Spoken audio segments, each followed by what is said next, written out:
Doktor, bila cerita tentang keadaan bahu beku ini kan, kalau macam di Malaysia sendiri memang ramai ke sebenarnya di kalangan masyarakat kita yang ada mengalami penyakit seperti ini? Bahu beku ni ramai yang ada.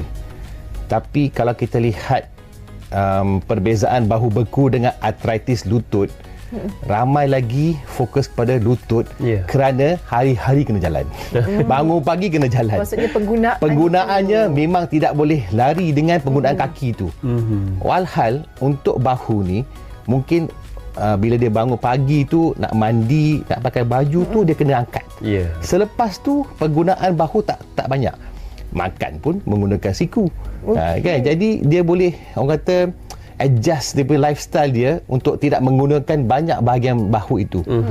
Sakitnya lebih semasa dia tidur.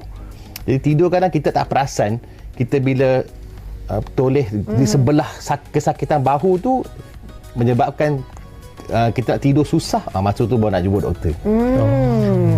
Selagi tak ada masalah itu, mereka kata tak apalah doktor, saya okey je, boleh tahan je. Saya tak banyak guna pun bahu saya. Melainkan kalau cikgu nak tulis kat board tu, susahlah kan. Dia nak angkat tangan bahu tu yang susah tu. Dia angkat otak lagi tu. Bukan cikgu je doktor. Kita pula atlet pickleball. Pickleball lah. Juga tu. Pickleball pun tak angkat banyak sangat. Kalau badminton okey. Pickleball mostly kat bawah, tapi kadang-kadang memang dia ada smash lah. Tapi dia buat macam tenis kan. So pergerakan ke atas tu kurang sikit. Jadi boleh adjust lah lagi dia punya pergerakan tu. Bila kita kena bahu beku tu, kita punya aras tangan tu boleh sampai mana je? Sampai sini je. 100 darjah je. Sampai sini je.